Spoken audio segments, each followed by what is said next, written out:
اللہ اکبر، تصور میں صغیر کربلا ہے، تبسم کی ادا اللہ اکبر، تصور میں صغیر کربلا ہے۔ نہ کیوں ہو نم مزاداروں کی مٹی، نہ کیوں ہو نم مزاداروں کی مٹی، وجود ان کا خمیر کربلا ہے، وجود ان کا خمیر کربلا ہے۔ یہ دیکھیے گا کہ کوئی ہے حریت کی بات اس میں، کوئی ہے حریت کی بات اس میں، جو ایک دنیا اسیر کربلا ہے، کوئی ہے حریت کی بات اس میں، جو ایک دنیا اسیر کربلا ہے۔ اور سنو قرآن ظاہر پڑھنے والوں، سنو قرآن ظاہر پڑھنے والوں، کتاب حق ضمیر کربلا ہے، کتاب حق ضمیر کربلا ہے۔ یہ ہے اس کا صحیح تلفظ جو بھی ہو، لیکن یہاں یہی صحیح لگ رہا ہے۔ دیکھیے گا کہ سنو قرآن ظاہر پڑھنے والوں، کتاب حق ضمیر کربلا ہے۔ اور صحیح مسلم حقیقت میں وہی ہے، صحیح مسلم حقیقت میں وہی ہے، وہ بندہ جو سفیر کربلا ہے، صحیح مسلم حقیقت میں وہی ہے، وہ بندہ جو سفیر کربلا ہے۔ اور نہیں تفریق نور و نار مشکل، نہیں تفریق نور و نار مشکل، کھچی اب تک لکیر کربلا ہے، کھچی اب تک لکیر کربلا ہے۔ بفیض اشک غم، بفیض اشک غم دل دھل رہے ہیں، بفیض اشک غم دل دھل رہے ہیں، یہی خیر کثیر کربلا ہے، یہی خیر کثیر کربلا ہے۔ اور وفائے عہد و پیمان ولا میں، وفائے عہد و پیمان ولا میں، کہاں کوئی نظیر کربلا ہے، کہاں کوئی نظیر کربلا ہے۔ سید الشہداء حضرت امام حسین علیہ السلام بلند تر صلوات۔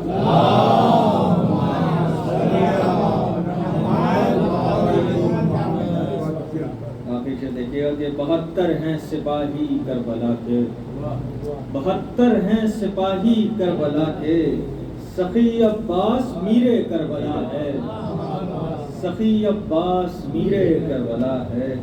اور بروز حشر مجھ کو میرے مولا، بروز حشر مجھ کو میرے مولا، پکاریں یہ ظہیر کربلا ہے، پکاریں یہ ظہیر کربلا ہے۔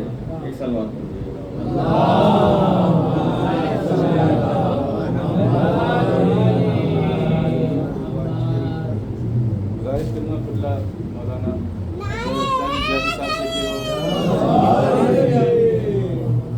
بابا سے بولا نعرہ صلوات۔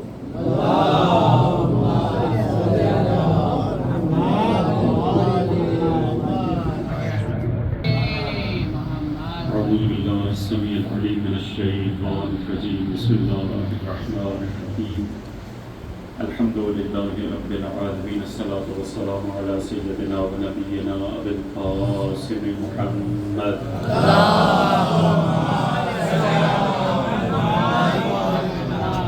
وعلى أهل بيته الطيبين الطاهرين المعصومين، أما بعد، فقد قال الله سبحانه وتعالى في كتابه المجيد، بسم الله الرحمن الرحيم، هو الذي بعث في الأميين رسولا منهم يتلو عليهم آياته ويزكيهم ويعلمهم الكتاب والحكمة وإن كانوا من قبل لفي ضلال مبين۔ صلوات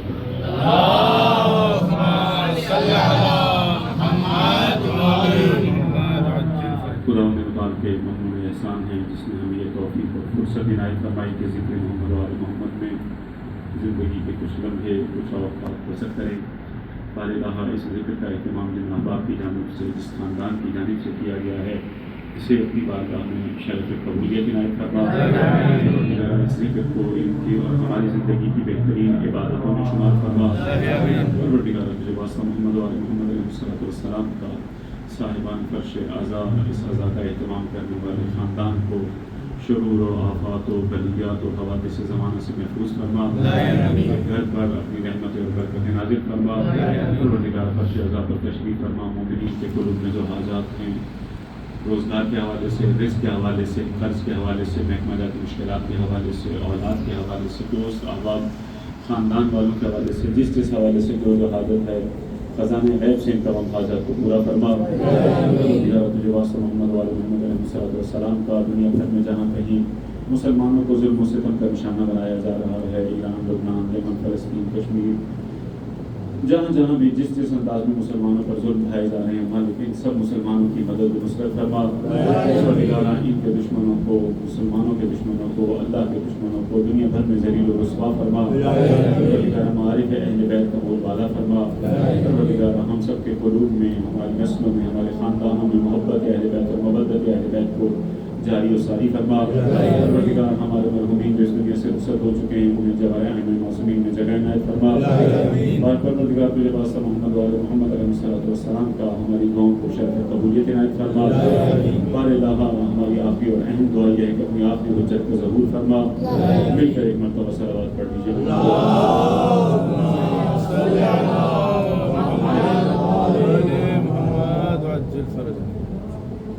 ایام نبی کریم کی رحلت کے ایام ہیں اور اس میں اللہ تعالیٰ ایک فرصت عنایت فرماتا ہے کہ کچھ نہ کچھ گفتگو رسول اللہ کی معرفت کے حوالے سے، ان کی زندگی کے مختلف پہلوؤں کے حوالے سے آپ کی سماعتوں کی نظر کی جائے۔ آج تھوڑی سی فرصت دن میں بھی میسر آئی، کچھ احباب اس وقت موجود تھے جس میں حکمت کے حوالے سے گفتگو کی، بڑی ناقص، بڑی ہی محدود پیمانے پر گفتگو کی تھی۔ چاہ رہا ہوں کہ اسی سلسلے کو تھوڑے سے مختلف انداز سے آگے بڑھاؤں تاکہ یہ بات سمجھنے میں ہمیں بہت بہتر اور آسانی ہو کہ رسول اللہ کے لیے کچھ کام بتائے ہیں اللہ نے۔ بسم اللہ۔ ہوا یہ کہ اللہ کے نبی حضرت ابراہیم اور حضرت اسماعیل اللہ کا گھر تیار کرنے کے بعد، قربانی کی منزلیں عبور کرنے کے بعد، تمام کے تمام کام انجام دینے کے بعد، اللہ سے امامت مانگنے کے بعد دعا کرتے ہیں خداوند متعال کی بارگاہ میں کہ خدایا ہمارے درمیان، اس امت کے درمیان، میری ذریت کے درمیان ایک ایسی شخصیت کو مبعوث فرما، ایک ایسی ہستی کو مبعوث فرما جو انسانوں کو، جو لوگوں کو تیری آیات کی تلاوت کر کے سنائے۔ یہ حضرت ابراہیم کی دعا ہے، جو لوگوں کو آیات کی تلاوت کر کے سنائے، ان کا تزکیہ کرے، انہیں کتاب و حکمت کی تعلیم دے۔ یہ حضرت ابراہیم نے دعا مانگی اور اسی دعا کو اللہ تعالیٰ نے اس طرح سے قبول کیا کہ اللہ نے خبر کی صورت میں پھر ہمیں مطلع کیا، هو الذی، اللہ وہ ہے کہ جس نے بعث فی الامیین رسولا، امیین کے اندر، اہل کتاب کے علاوہ جو لوگ ہیں ان کے اندر ایسے رسول کو مبعوث فرمایا جو آیات کی تلاوت کرتا ہے، جو ان کا تزکیہ کرتا ہے، اس تزکیے کے علاوہ کتاب کی تعلیم دیتا ہے اور حکمت کی تعلیم دیتا ہے۔ مختصر سا تذکرہ ہو چکا ہے کہ امیین کا کیا مطلب ہے۔ امیین صرف میں اتنا اشارہ کر کے گزر جاؤں گا، امی کا مطلب قطعاً جاہل لوگ نہیں ہے۔ عربوں کے اندر مکہ اور مدینہ میں رہنے والوں کو دو حصوں میں تقسیم کیا جاتا تھا۔ کچھ اہل کتاب تھے جو اپنے آپ کو برتر و بافضیلت تر سمجھتے تھے، کچھ ایسے لوگ تھے جن کے پاس کتاب نہیں تھی، ان کو امی کہا جاتا تھا۔ اہل کتاب انہیں امی کہا کرتے تھے۔ تو اہل کتاب کو جب سے مکہ اور مدینہ کے اطراف میں آ کر آباد ہوئے تھے، ان کو یہ غلط فہمی تھی کہ رسول مبعوث ہوگا اہل کتاب میں۔ حضرت ابراہیم نے جس رسول کی، جس نبی کی دعا مانگی تھی، وہ اہل کتاب میں مبعوث ہوگا۔ اللہ کہہ رہا ہے هو الذی بعث فی الامیین، اہل کتاب میں ہم اس رسول کو مبعوث نہیں کر رہے، ہم ان کے درمیان مبعوث کر رہے ہیں جن کو ہم نے اس سے پہلے کتاب نہیں دی۔ هو الذی بعث فی الامیین رسولا منہم، وہ اس کا تعلق بھی امیین سے ہے، اہل کتاب سے نہیں ہے۔ وہ کیا کرتا ہے؟ آیات کی تلاوت کرتا ہے، تزکیہ کرتا ہے اور اس کے بعد دو چیزوں کی تعلیم دیتا ہے، ایک کتاب کی اور ایک حکمت کی۔ اگر آپ ان چاروں صفات کا جائزہ لیں تو معلوم ہوتا ہے کہ ترتیب سے یا توسیعی بنیادوں پر اللہ بتا رہا ہے کہ آیات کی تلاوت کرتا ہے. آیات کی تلاوت چاہے وہ قرآن مجید کی آیات کی تلاوت ہو, چاہے آیات یعنی اللہ کی نشانیوں کو پیش کرنا ہو, دلائل کو پیش کرنا ہو, کسی بھی معنی میں آپ لیں, اس کا مطلب یہ ہوگا کہ یہ ایک محدود پیمانے پر ہونے والا عمل ہے. یعنی تلاوت ایک محدود پیمانے پر ہونے والا عمل ہے. اس لیے کہ بعض اوقات 10 افراد رسول اللہ کی محفل میں ہیں, بعض اوقات 20 افراد محفل میں موجود ہیں, تو لہٰذا کیا ہے, محدود پیمانے پر ہے. بعد میں یہ عمل پھیلے گا جب رسول اللہ انجام دے رہے ہیں. هو الذی بعث فی الامیین رسولا منہم یتلو علیہم آیاتہ, ان پر آیات کی تلاوت کرتا ہے. محدود افراد ہیں, ضروری نہیں ہے کہ بہت زیادہ ہوں. وَيُزَكِّيهِمْ, تزکیہ کرتا ہے. تزکیے کا عمل بھی ہر کسی کا اپنے اپنے انداز سے جاری ہے. حتیٰ کہ رسول اللہ کی کوشش میں کہا کرتا ہوں کہ رسول اللہ تزکیہ سب کا کرنا چاہتے تھے, حتیٰ کہ منافقین تک کا تزکیہ کرنا چاہتے تھے. یہ اور بات ہے کہ ان کے خبث باطنی نے, ان کی طہارت, ان کی نجاست باطنی نے ان کے بدن کو, ان کے ظرف کو پاک نہیں ہونے دیا. رسول اللہ چاہتے تھے, کتنی رحمت ان کے ساتھ, کتنا اچھا برتاؤ کیا رسول اللہ نے کہ یہ کسی طرح سے بچ جائے. یہ دوسری چیز. تیسرا مرحلہ کتاب کی تعلیم. رسول اللہ کتاب کی تعلیم دے رہے ہیں. چوتھی چیز حکمت کی تعلیم دے رہے ہیں رسول اللہ. یہ حکمت, کتاب کی تعلیم تو ہمیں سمجھ میں آ رہا ہے. رسول اللہ صبح سے شام تک جو لوگ آتے ہیں قرآن رسول اللہ کے سامنے تلاوت کرتے ہیں, رسول اللہ سن کر کہتے ہیں ہاں صحیح پڑھا. کسی صحابی کی, کسی اپنے شاگرد کی ذمہ داری لگا دیتے ہیں کہ فلاں آدمی کو اتنا قرآن پڑھا دو. قرآن کو اتنی اہمیت دے رہے ہیں رسول اللہ, حتیٰ کہ بعض عورتوں کا مہر قرار دیا کہ اگر کسی مسلمان کے پاس کوئی رقم نہیں ہے, اسے کہتے ہیں کہ تمہیں اگر قرآن پڑھانا آتا ہے تو جاؤ, تمہارا مہر یہ قرآن کی تعلیم قرار دی. اپنی زوجہ کو اگر اتنی صورتیں یاد کروا دو تو یہی اس کا مہر ہے. یعنی اہمیت قرآن ہے. رسول اللہ قرآن کی تعلیم دے رہے ہیں. چوتھی چیز ہے حکمت کی تعلیم. یہ حکمت کیا چیز ہے جس کی تعلیم رسول اللہ دے رہے ہیں؟ ہمارے یہاں تو حکمت خالی نسخے عام طور پر بیان کیے جاتے ہیں. طب النبی کے نام سے ایک سلسلہ جاری کیا ہوا ہے. اگر جسارت نہ ہو تو میں اس کے بارے میں صرف ایک یا دو جملے کہہ دوں گا. طب النبی نام کی کوئی چیز اسلامی معارف کے اندر موجود نہیں ہے, یہ بعد میں شامل کی گئی ہیں. رسول اللہ کا کام طبی نسخے بتانا نہیں تھا, ہدایت بشریت ہے. قیامت تک کے لیے ہدایت کی بنیادیں فراہم کرنا ہے. حکمت کوئی طبی نسخے بتانا نہیں ہے. رسول یعلمہم الکتاب والحکمہ, حکمت کی تعلیم دے رہے ہیں. نہ اس کا مطلب طب ہے, نہ اس کا مطلب فلسفہ ہے. بہت سارے اسلامی معارف میں آج جہاں کہیں حکمت کا لفظ استعمال ہوتا ہے, بہت سے لوگ حکمت کا معنی فلسفہ سمجھ لیتے ہیں. اگر کسی نے طب نہیں سمجھا تو فلسفہ, حکمت متعالیہ, حکمت صدرہ, حکمت کوئی کسی بھی فلسفے کے ساتھ آپ حکمت اشراق, حکمت مشاء, جتنے بھی فلسفے ہیں اسلامی فلسفے, ان سب کے ساتھ حکمت کا لفظ لگاتے چلے جائیے, مسلمان سمجھتے چلے جائیں گے. تو کیا رسول اللہ فلسفہ سکھا رہے تھے؟ یعلمہم الکتاب والحکمہ, فلسفہ سکھا رہے ہیں؟ نہیں, فلسفہ نہیں سکھا رہے. کیا سکھا رہے ہیں؟ کس چیز کی تعلیم دے رہے ہیں؟ کوئی ایسی چیز ہے جو قیامت تک انسانوں کے کام آنے والی ہے. محدود چیز, اسٹارٹ محدود سے کیا تھا, لیکن اب جس چیز کی تعلیم دینے کے لیے رسول اللہ آگے بڑھ رہے ہیں, کتاب کے بعد حکمت ہے.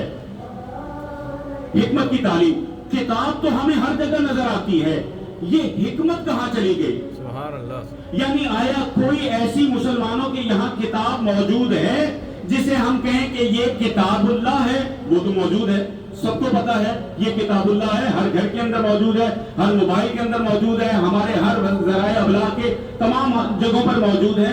کہیں پر بھی آپ چاہیں قرآن بہترین نسخوں میں, بہترین چاپ کے ساتھ ہر شکل کے اندر ملے گا. کہیں آپ کو حکمت النبی نظر آئی؟ کہیں کوئی کتاب ہو کہ جناب یہ رسول اللہ نے حکمت تعلیم دی ہے؟ کہیں کوئی کتاب, کوئی نسخہ, کوئی ایسی چیز نہیں. حکمت کے نام پر طب النبی دی جا رہی ہے, طب رسول اللہ. اور وہ بھی رسول اللہ کی نہیں ہے، رسول اللہ کی طرف منسوخ کر دی گئی ہے. پتہ نہیں کس نے سنتی طب کو اور مقامی طباء کے نسخوں کو رسول اللہ کی طرف منسوخ کر دیا. اس سے آگے بس اس کا مطلب یہ ہے کہ یہاں پر ایک بہت بڑی چیز چھپی ہوئی ہے. حکمت. حکمت کہتے کسے ہیں؟ حکمت کیا چیز ہے؟ فلسفہ نہیں ہے، حکمت طب نہیں ہے. حکمت کا لغوی معنی ہوتا ہے لگام، لگام ڈالنا کسی چیز کو. علم کو حکمت اس لیے کہا جاتا ہے کہ علم انسان کو لگام ڈالتا ہے کہ انسان بے محابہ کسی بھی چیز کی طرف نہیں بڑھ جاتا. علم انسان کے لیے بہت ساری چیزوں میں رکاوٹ کا سبب بنتا ہے. یعنی اگر علم ہوگا تو انسان اپنے آپ کو ہر چیز کی طرف بڑھنے سے روک دے گا. حکمت اسی لیے حکمت کہا جاتا ہے کہ حکمت انسان کو کچھ ایسی چیزیں ہوتی ہیں کہ جن کی طرف بڑھنے سے روک لیتی ہے. یہ اس کا لغوی اور سادہ معنی ہے. تو رسول اللہ کس حکمت کی تعلیم دے رہے ہیں؟ رسول اللہ کیا بتا رہے ہیں؟ کوئی ایسی چیز ہماری زندگی کے اندر رسول اللہ شامل کرنا چاہتے ہیں کہ جو ہمارے لیے بہت زیادہ اہمیت کی حامل ہے. ایک حکمت کا معنی علماء لغت یہ بیان کرتے ہیں کہ جناب حکمت کا مطلب ہے گہری سوچ، گہرا فہم. یعنی آپ اگر کسی چیز کو بہت اچھی طرح سے سمجھیں اسے حکمت کہتے ہیں. دیکھیں ہم میں سے ہر شخص اپنے معاملات کو بہت بہتر طریقے سے سمجھتا ہے. کوئی ایسا شخص آپ کو نہیں ملے گا جو اپنی زندگی کے صحیح اور بروقت فیصلے نہ کر سکے.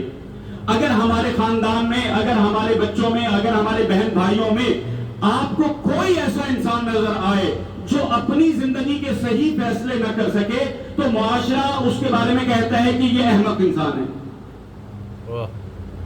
اور ایسے افراد آپ کو بہت کم ملیں گے. وہ مشورے کا سہارا لیتے ہیں، لیکن اگر مشورے کا سہارا بھی لیں اپنی زندگی کے معاملات میں فیصلے صحیح کرتے ہیں، سمجھتے ہیں. یہ کیسے ہم اپنی زندگی کے معاملات کو صحیح فیصلے کر لیتے ہیں؟ حکمت کا سہارا لیتے ہیں نا. اسی کو کہتے ہیں حکمت کہ ہم جس ماحول میں رہتے ہیں اس ماحول کا ہمیں ہوتا ہے علم. ہمیں پتہ چلتا ہے کہ کہاں رکنا ہے، کہاں آگے بڑھنا ہے، کن کے ساتھ ملنا ہے، کن کے ساتھ نہیں ملنا. تو یہ جب علم ہمارے پاس آ جاتا ہے تو در حقیقت حکمت آ جاتی ہے. پھر ہمیں سمجھ میں آ رہا ہوتا ہے اس خاندان میں رشتہ کرنا ہے، ان کے یہاں رشتہ نہیں کرنا، ان کے ساتھ تعلقات رکھنے ہیں، ان کے ساتھ تعلقات نہیں رکھنے، ان سے ملنا ہے، ان سے نہیں ملنا، فلاں کاروبار کرنا ہے، فلاں کاروبار نہیں کرنا. یہ کیوں کر رہے ہیں؟ اس لیے کہ ہمیں ایک نوعیت کی حکمت حاصل ہو چکی ہے. ہم جس ماحول میں رہیں گے وہ ماحول ہماری تربیت کرے گا، ہمیں سمجھ بوجھ عطا کرے گا. اچھا یہ جو ہمارا ماحول ہمیں سمجھ بوجھ عطا کرتا ہے نا، جس کی وجہ سے ہم زندگی گزار رہے ہیں، اچھے برے کی تمیز کر رہے ہیں، یہ جو ہمارا ماحول سکھا رہا ہے نا ہمیں، ہمارے والدین، ہمارا تعلیمی سسٹم، ہماری وراثت، مختلف چیزیں ہمیں مل کر سکھاتی ہیں. یہ جو ہم نے حکمت سیکھی یہ حکمت بڑی سادہ سی ہے. یہ پہلے مرحلے کی حکمت ہے. اس حکمت کے اندر ہمیشہ آپ کا ماحول، آپ کی تعلیم غالب رہے گی. اب میں اس کی ایک مثال دیتا ہوں. ایک حادثہ خدا نہ خواستہ ہوا کہیں نزدیک. اب اس حادثے کو دیکھنے والے افراد مختلف ہیں. اسی حادثے کو کچھ نیک مومنین، شریف مومنین، مسجد والے مومنین، ان لوگوں نے دیکھا. اس حادثے کو دیکھتے ہی اب آپ دیکھیے گا کہ حکمت کیا اثر کرتی ہے. حکمت کا پہلا مرحلہ، حکمت ہماری زندگی کے اندر کیا اثر کرتی ہے. وہ حادثہ ہم نے دیکھا، ایکسیڈنٹ ہوا خدا نہ خواستہ، اس کو دیکھ کر وہ جو نیک مومنین ہیں، مسجد والے مومنین ہیں، اللہ والے مومنین ہیں، آخرت کو یاد کرنے والے مومنین ہیں، وہ فوراً اظہار خیال اس نوعیت کا کریں گے. دیکھیں جی بس انسانی زندگی یہ ہے، ٹائم ہی نہیں لگتا انسان کا، پتہ ہی نہیں چلتا. ابھی دیکھیں گھر سے نکلا تھا، گاڑی کا حادثہ ہوا، پتہ نہیں ابھی زندہ بچے گا یا نہیں بچے گا. انسانی زندگی کا کوئی اعتبار نہیں ہے. آپ نے دیکھا کہ کچھ نیک لوگ اس واقعے کو کس نقطۂ نظر سے دیکھ رہے ہیں. یہ ان کی حکمت ہے، یہ ان کا فہم ہے جو ان کے معاشرے نے ان کی ذات میں ان کے ارد گرد تشکیل دے دیا ہے. ہم میں سے بہت سارے افراد ایسے ہیں. اسی واقعے کو اگر کوئی پولیس والا دیکھ رہا ہو، کوئی ٹریفک پولیس والا دیکھ رہا ہو، تو وہ اس کو آخرت سے نہیں جوڑے گا، اس کا فہم علیحدہ ہے، اس کی حکمت علیحدہ ہے، اس کی شخصیت علیحدہ ہے. وہ دیکھ کر یہ کہے گا کہ جناب والا اس کے اندر فلاں گاڑی والا قصوروار ہے، یہ اس کی غلطی تھی، اس کی غلطی نہیں تھی. وہ آپ کو سارا منظر، سارا حادثہ ایک اور نوعیت کا بتائے گا. دونوں اپنی اپنی جگہ سے ہی کہہ رہے ہیں. اگر کوئی اور شخص وہاں موجود ہو، مثلا شہر سازی سے تعلق رکھنے والا کوئی اور اس نوعیت کا کوئی انجینئر موجود ہو، تو وہ دیکھ کر کہے گا کہ بھائی یہ سڑکیں اچھی نہیں ہیں، یہ فلاں مسئلہ تھا، یہ گاڑی کے اندر مسئلہ تھا. ہر آدمی اپنی بصیرت کے مطابق، اپنی حکمت کے مطابق فیصلہ کرے گا. تو آپ یہ دیکھتے چلے جائیے کہ یہ حکمت ہم اپنی زندگی جی رہے ہیں، بڑے اچھے طریقے سے جی رہے ہیں، ہمیں کوئی مشکل پیش نہیں آ رہی. ہم میں سے ہر فرد دنیا کے ہر معاملے کے اندر رائے دینے پہ لگا ہوا ہے. آج آپ اپنے گھر میں بیٹھ کر ٹی وی کے اوپر آنے والے عالمی پروگراموں کے بارے میں اظہار رائے کر رہے ہوتے ہیں. کچھ لوگ ایران عراق کی، ایران امریکہ کی جنگ کے بارے میں کوئی رائے دے رہے ہیں، کچھ کوئی اور رائے دے رہے ہیں. مختلف آراء ہیں، سب اپنی حکمت. یہ حکمت کہاں سے آئی؟ یہ آپ کے معاشرے نے دی، یہ آپ کو زندگی گزارنے کا سلیقہ دے گا. لیکن اس کا یہی حکمت رسول اللہ سکھانے آئے تھے. کیا رسول اللہ یہ حکمت تعلیم دیں گے؟ وَيُعَلِّمُهُمُ الْكِتَابَ وَالْحِکْمَةَ. وہ قرآن سکھا رہے ہیں، کتاب سکھانے کے لیے آئے ہیں، حکمت سکھانے کے لیے آئے ہیں. آپ کہتے ہیں یا رسول اللہ اگر یہ والی حکمت سکھانی ہے، یہ تو میرا معاشرہ سکھا رہا ہے، یہ تو میرے گھر والے سکھا رہے ہیں، میرا تعلیمی ادارہ سکھا رہے ہیں. کتنے ہی تعلیمی ادارے ہیں، آپ جانتے ہوں گے کہ تعلیمی ادارہ شروع میں ہی آپ کی تربیت کرنا شروع کر دیتا ہے کہ لوگوں کے ساتھ ایسے ملنا ہے، ایسے نہیں ملنا، یہاں کی یہ ضوابط ہیں، یہ طریقے کار ہیں، 10 قسم کے اصول و ضوابط وہ سکھا رہے ہیں. یا رسول اللہ پھر آپ کے بتانے کی کیا ضرورت؟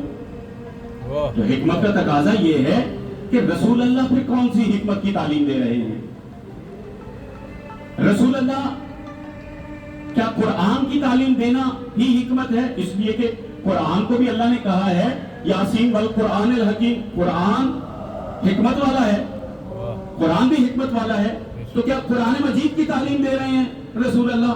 تو یا رسول اللہ تو ایک وقت تک قرآن مجید کی تعلیم دیں گے اور چلے جائیں گے. اور آیت کے اندر اگر قرآن ہی کی تعلیم حکمت ہوتی تو علیحدہ سے کہنے کی کیا ضرورت تھی؟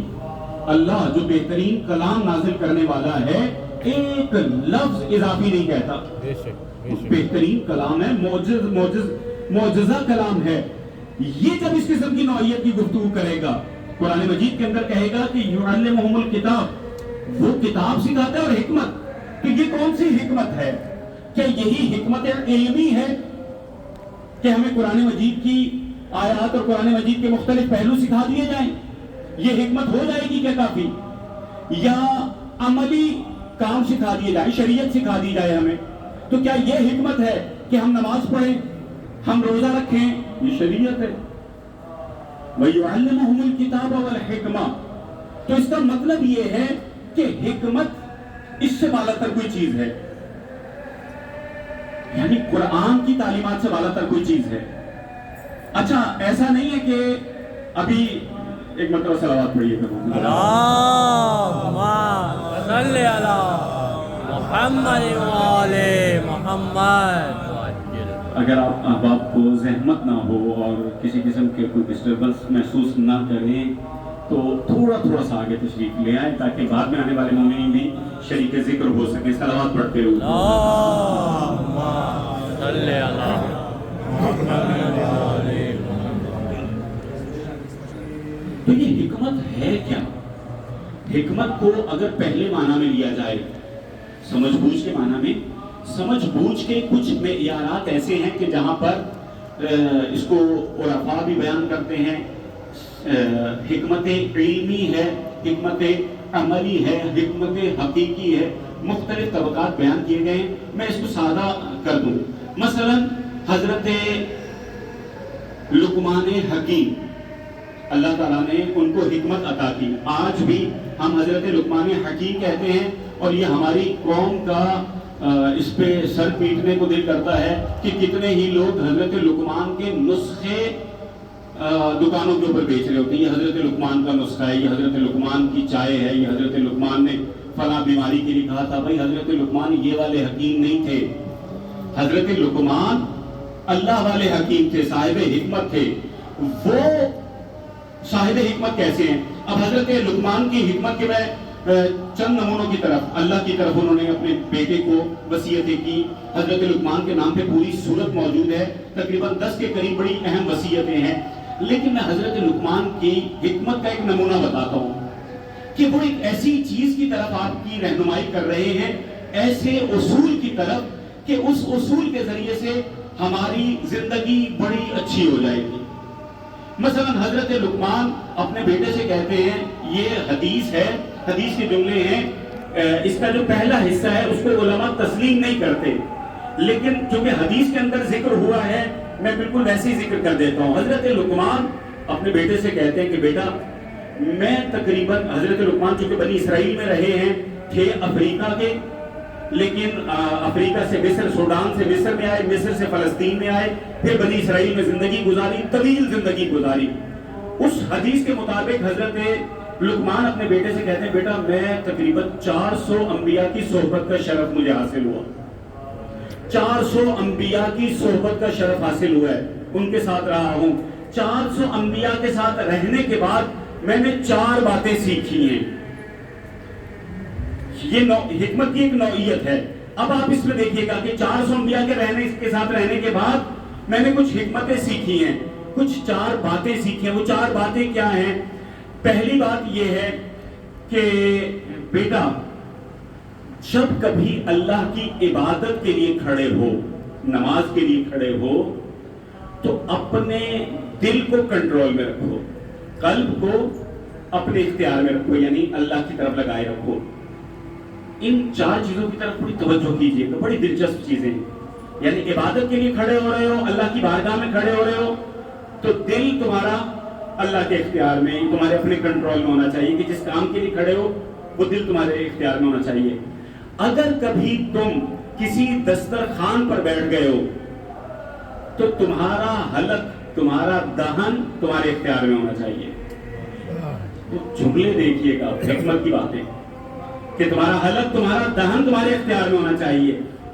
اگر تم کسی کے گھر گئے ہو, کسی کے بھی گھر میں داخل ہوئے ہو, تو تمہاری آنکھ تمہارے اختیار میں ہونی چاہیے. کتنی خوبصورت باتیں کر رہے ہیں. اچھا, ان میں سے ہر بات کو اگر آپ نوٹ کرتے چلے جائیں گے کہ چاہے وہ آنکھیں ہوں, دل ہو, زبان ہو, زبان کے بارے میں کہتے ہیں کہ جب تم لوگوں میں بیٹھو نا تو اپنی زبان تمہارے اختیار میں ہونی چاہیے. یہ جتنی چیزیں بھی حضرت لقمان نے بتائی ہیں یہ کسی خاص طبقے سے نہیں ہے. اس کو آپ ایسے دیکھ سکتے ہیں کہ حضرت لقمان کے دور میں بھی اہم تھی, آج بھی اہم ہیں. زندگی کے اندر آپ کو بہت سارے فیصلے کرنے میں مددگار ہیں, لیکن یہ جتنی بھی حکمتیں ہیں یہ اس نوعیت کی حکمت ہے کہ اس کا تعلق آپ کی دنیا سے تو ہو سکتا ہے, آخرت سے نہیں ہے. یعنی اگر کسی کی آنکھ محفوظ ہے, اپنے اختیار میں ہے, نامحرم کی طرف نظر نہیں کر رہا, تو اس کی اپنے فائدے میں ہے, دوسرے لوگ اسے امین سمجھیں گے. اگر اس کی زبان اس کے اپنے اختیار میں ہے تو کسی کی برائی میں نہیں جا رہی, لوگ اس کو اچھا سمجھیں گے. اگر اس کا دہان, اس کا گلا اپنے اختیار میں ہے تو یہ تمام کی تمام چیزیں اس کے اپنے فائدے کے لیے ہیں. یہ حکمت صرف اور صرف مومن کے پاس نہیں ہوتی, یہ حکمت منافق کے پاس بھی ہو سکتی. الحکمت ضالۃ المومن, حکمت مومن کا گمشدہ خزانہ ہے. یہ ممکن ہے اگر منافق کے پاس بھی ہو تو اس کو واپس لو. یعنی حکمتیں مسلمانوں کے پاس ہونی چاہیے, حکمت مومنین کے پاس ہونی چاہیے. یہ وہ حکمت ہے سادہ نوعیت کی. رسول اللہ کا یہ والی حکمت سکھانے کے لیے آئے ہیں. یہ حکمت تو حضرت لقمان کچھ عرصہ, 400 سال کہہ لیں آپ, 200 سال کہہ لیں, جتنی بھی طویل زندگی گزاری, حضرت لقمان کو اگر نبی مانے یا نہ مانے اپنی بحث, تو حضرت لقمان حاصل کر سکتے ہیں. تو کیا نبی یہ والی حکمت دینے کے لیے آئے جو ہماری دنیا, یہ تو بہت سارے لوگ خود حاصل کر سکتے ہیں. یہ منافقین کے دلوں میں آ سکتی ہے, یہ حکمت کافروں کے دلوں میں آ سکتی ہے. تو رسول اللہ کون سی حکمت کی تعلیم دے رہے ہیں؟ تو اس کا مطلب یہ ہے کہ یہاں پر کوئی ایسی حکمت ہے کہ جو ہماری دنیا نہیں بلکہ آخرت کے لیے بھی مددگار ہونی چاہیے. کوئی ایسی حکمتیں تلاش کریں اس زندگی کے اندر, رسول اللہ کی تعلیمات کے اندر, کہ جو صرف ہماری اس زندگی کے لیے نہیں، آخرت کے لیے، صرف ہماری زندگی کے لیے نہیں، قیامت تک آنے والے مسلمانوں کی زندگی کے لیے مفید ہوں۔ رسول اللہ 2 کام کر رہے ہیں، کتاب سکھا رہے ہیں، وہ مفید، وہ تو سمجھ میں آ رہی ہے۔ کتاب کے بارے میں تو اللہ نے کہہ دیا نحن نزلنا الذکر وإنا لہ لحافظون، ہم نے قرآن کو نازل کیا، ہم اس کی حفاظت کرنے والے ہیں۔ حکمت کہاں ہے؟ یہ حکمت بھی تو قرآن سے کم نہیں ہونی چاہیے، یہ حکمت قرآن سے کم نہیں ہونی چاہیے۔ تو یہ حکمت ہے کیا؟ بس یہ تھوڑی سی زحمت آپ کو اور دوں گا، اور اس کے بعد انشاءاللہ زحمت تمام کر دوں گا۔ صلوات پڑھیے گا محمد صلی علی محمد وعلی۔ حکمت کیا ہے؟ میں نے شاید صبح بھی عرض کیا تھا کہ حکمت جو رسول اللہ تعلیم دے رہے ہیں، جن حکمتوں سے رسول اللہ کچھ ایسی چیزوں کی طرف ہماری رہنمائی کر رہے ہیں جو دنیاوی حکمتوں سے برتر ہو، ہمارے فیصلہ سازی کے لیے مفید ہو، کہ ہمیں زندگی کے اندر صحیح اور غلط کو سمجھنے میں مدد ملے، اور ہماری دنیا اور آخرت کے لیے بہت بہتر ہو۔ یہ والی حکمت جو ہے نا، اس کے بارے میں اللہ کہہ رہا ہے فَمَن يُؤْتِ الْحِكْمَةَ فَقَدْ أُوتِيَ خَيْرًا كَثِيرًا، جس کو حکمت عطا کی گئی ہے اسے خیر کثیر دی گئی ہے۔ یہ والی حکمت اگر واقعی کسی کو عطا کر دی جائے، دے دی جائے، تو اس کے لیے خیر کثیر ہے یا نہیں؟ خیر کثیر بہترین، اس سے زیادہ خیر ہو نہیں سکتی۔ اچھا، خیر کثیر، بس یہ بات تسلیم کر لی کہ نبی خیر کثیر کی تعلیم دے رہے ہیں، نبی خیر کثیر ہم تک منتقل کر رہے ہیں، نبی خیر کثیر سے ہمیں آشنا کر رہے ہیں۔ تو اس کا مطلب یہ ہے کہ وہ خیر کثیر نبی کی ذات کے اندر سمٹ کر آ جانی چاہیے، اتنی خیر کثیر کہ وہ قیامت تک جاری رہے۔ تو یا اللہ، کیا رسول اللہ کے پاس کوئی ایسی خیر ہے؟ تو ارشاد رب العزت ہو رہا ہے اِنَّا أَعْطَيْنَاكَ الْكَوْثَرَ، اے حبیب ہم نے آپ کو بہت زیادہ خیر عطا فرمائی۔ سبحان اللہ، سبحان وہ اللہ۔ خیر کثیر کیا ہے؟ وہ حضرت فاطمہ الزہرا سلام اللہ علیہا کا اللہم صلی علی محمد وعلی محمد وعجل فرجہم۔ تو خیر کثیر یا حکمت، جو ذات حکمت ہے، جس کی تعلیم رسول اللہ دے رہے ہیں، جس سے ہمیں آشنا کر رہے ہیں، وَيُعَلِّمُهُمُ الْكِتَابَ وَالْحِكْمَةَ، حکمت کا ایک مصداق جناب سیدہ فاطمہ ہے۔